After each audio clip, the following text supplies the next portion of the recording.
अध्यक्षांचे जाहीर निषेध करतो आणि गायकवाडीला सुरुवात करतो। आपण अध्यक्षांचे जाहीर निषेध करतो आणि गायकवाडीला सुरुवात करतो। आपण अध्यक्षांचे जाहीर निषेध करतो। आपण अध्यक्षांचे जाहीर निषेध करतो आणि गायकवाडीला सुरुवात करतो। पत्रकारांनो आणि माझे नगरसेवकांनो, आपण अध्यक्षांचे जाहीर निषेध करतो आणि गायकवाडीला सुरुवात करतो। पत्रकारांनो आणि माझे नगरसेवकांनो, गंभीर विषय असा आहे, आपण अध्यक्षांचे जाहीर निषेध करतो आणि गायकवाडीला सुरुवात करतो। पत्रकारांनो आणि माझे नगरसेवकांनो, गंभीर विषय असा आहे। नमस्कार। बांधकाम सभापतींनी नगराध्यक्षांच्या दिशेने भिरकावली काळी टोपी। सर्वसाधारण सभेत काळी टोपी भिरकावून बांधकाम सभापतींनी नगराध्यक्षांचा निषेध नोंदवला। शहादा नगर परिषद सभेत आज मोठा ड्रामा पाहायला मिळाला। सुरुवातीचे 33 विषय शांततेत पार पडले, पण विषय क्रमांक 34 लागताच वातावरण अचानक तापलं। बांधकाम सभापतींनी थेट टोपी फेकत नगराध्यक्षांचा निषेध नोंदवला। कारण काय? घनकचरा व्यवस्थापनाच्या कामासाठी 38 लाखांचे बिल कोणत्या आधारावर दिलं, हा थेट सवाल प्रशासनाला विचारण्यात आला। सभागृहात काही काळ गदारोळ झाला, मात्र अखेर नगराध्यक्षांनी चौकशीचे आदेश दिले। बांधकाम सभापतींनी बांधकामाचा एकही विषय अजेंड्यावर न घेतल्यामुळे सदरील निषेध नोंदवल्याचे त्यांनी स्पष्ट केले।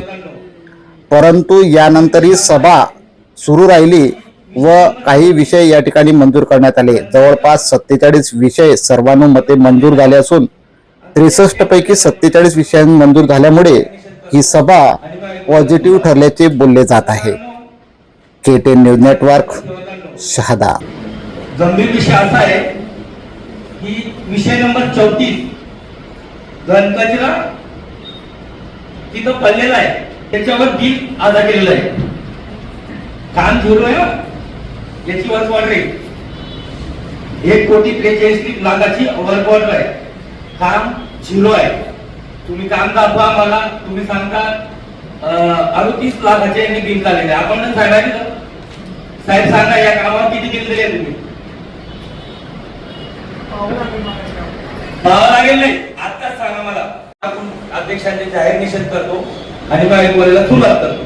पत्रकारांनो आणि माझे नगरसेवकांनो, गंभीर विषय असा आहे की विषय नंबर 34 घनकचरा तिथं पडलेला आहे आणि तिथे एक टेंडर झालंय मोठं 1,43,50,743।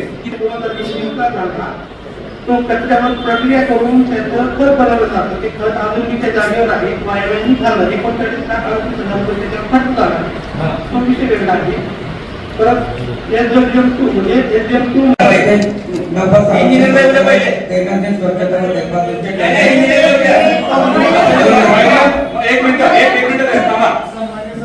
आता ज्या पद्धतीने स्टंटबाजी चालू आहे, तुमची जी मागणी आम्ही मान्य केलेली आहे, मागणी मान्य केलेली आहे, चौकशीला मान्य केल्यानंतर पुढे काय पाहिजे? अजून तुम्हाला तुम्ही म्हणताय जेलमध्ये टाका, चौकशीच्या अंती जेलमध्ये टाका ना।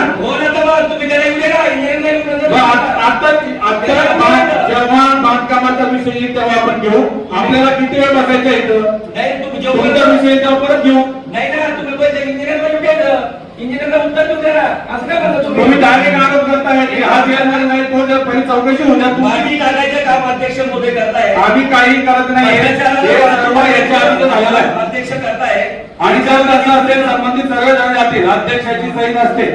ऐकून घ्या, हे काम तुम्ही या गाडी येण्याच्या आधी झालेले काम आहे। तुम्ही कर्मचाऱ्यांना इंजिनियरला समर्थन करताय, कोणी समर्थन देत नाही। तुम्ही डायरेक्ट आरोप नाही करू शकत। आपल्याला बोलायला ज्या मर्यादा आहेत त्याच्यामध्ये बोललं पाहिजे। नाही, आम्हाला माहिती काय मर्यादा आहे असं। पण एक गंभीर विषय असा आहे, मी आज सभा सुरू असताना अध्यक्षांचं काळी फीत टाकून जाहीर निषेध केलेला आहे। त्याचं कारण असं आहे की अध्यक्षांनी बांधकाम विभागाचे एकही काम शहराच्या हिताचे आम्ही घेतलेले होते, ते एकही काम त्यांनी अजिंठ्यावर घेतलेलं नाही। कारण लोकशाहीमध्ये त्यांना तो अधिकार दिलेला आहे आणि मंजूर करण्याचे अधिकार आम्हाला दिलेले आहेत।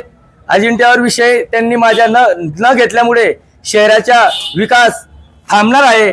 पण भविष्यात मी मागे पण बोललो होतो की नगराध्यक्षांशिवाय आम्ही कामं करून दाखवू. ते 15 दिवसाच्या आत आम्ही एक सभा लावणार आहेत. कलेक्टर महोदयांना आम्ही पत्र दिलेलं आहे. त्या अध्यक्ष कलेक्टर महोदयांनी आम्हाला सांगितलेलं आहे की तुमची सभा लवकरात लवकर लावू आणि तुमचा विकास थांबणार नाही असं आश्वासन आम्हाला माननीय जिल्हाधिकारी यांनी दिलेलं आहे. आणि आमच्यासोबत सन्माननीय कार्यसम्राट आमदार साहेब राजेशजी पाडवी, आमचे नेते मकरंदभाई पाटील, आमचे उपनगराध्यक्षा माधवीताई पाटील आणि आमचे सर्व सन्माननीय नगरसेवक आणि सभापती सोबत असल्यामुळे शहराचा विकास थांबणार नाही. अध्यक्षांविना आम्ही शहराचा विकास करून दाखवू. ते माझ्यामुळे संतोष वाल्ले बांधकाम सभापती आहे म्हणून ते काम घेत नसतील, पण त्यांना माहित नाही ते जोपर्यंत अध्यक्ष आहेत तोपर्यंत मी सभापती राहणार आहे. यांना मी जाहीर आव्हान करतो, त्यांनी माझ्या द्वेष भावना न करता माझ्याविषयी शहराचा विचार करायला पाहिजे होता, पण त्यांनी तो कोणताही प्रकार केला नाही. जय हिंद, जय महाराष्ट्र.